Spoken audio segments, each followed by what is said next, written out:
Hello. There are many things to learn from the life of good King Solomon, and most of these things are good. But his life didn't end well. 1 Kings 11 reads that the Lord became angry with Solomon because he went after other gods and didn't do what was commanded. The Lord said to Solomon, "Because you have done these things, I will surely tear the kingdom away from you and give it to your servant." One of my personal goals is to leave this life on good terms and with a clean sheet. I've known men before me, and what came out of the woodwork after they died wasn't at all good.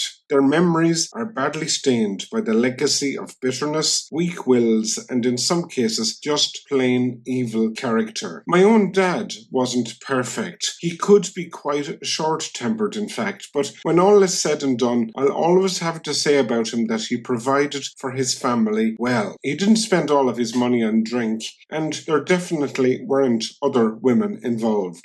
Not all wives have been so blessed as my mother was. Nothing about my dad of a negative nature emerged after he died. I have done my own wrongs, even as a Christian, and there are few of us who've never wished to have certain moments back again so we could act and speak differently given a similar situation arising. I'm a great believer in the idea that if we're truly repentant about our wrongdoings and we've allowed the Lord to sand off our rough edges, the matters are really between Him and us, and He won't hang out our dirty laundry for all to see. However, if we don't fix things in private, He might well prepare a different course of action for us. The Bible tells us that our sins will surely find us out, and what is done in the dark will be brought to the light.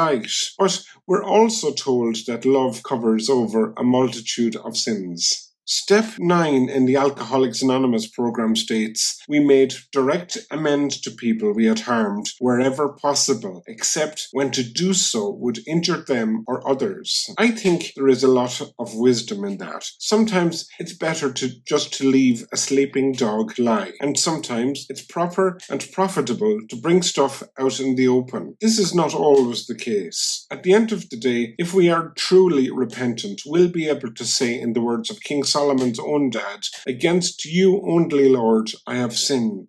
We need to understand 3 things from David's misdemeanor though. 1. He not only sinned against Bathsheba, he covered up his wrong by doing a second and even worse wrong. 2. He wasn't at all repentant until he was called out by the prophet Nathan. And 3. He had reached a place in his own head whereby he thought just because he was king, he could do just as he pleased. Believe me, there are church leaders that I know personally who seem to have forgotten who God is, and they treat their flocks as they please.